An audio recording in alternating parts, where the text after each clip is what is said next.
أهلا وسهلا بكم في نشرة الأخبار هذه الجديدة، وهذا أبرز عنوانها.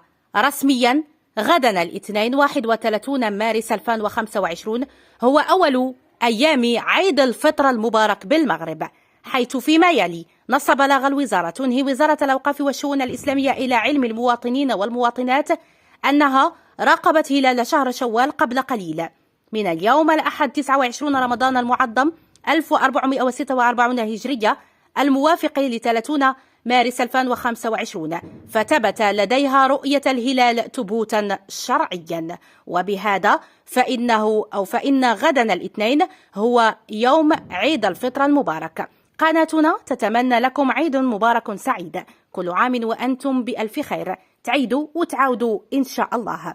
كنت معكم على قناتكم باليوتيوب هذه أخبار عاجلة مغوك، إلى اللقاء والسلام عليكم ورحمة الله تعالى وبركاته.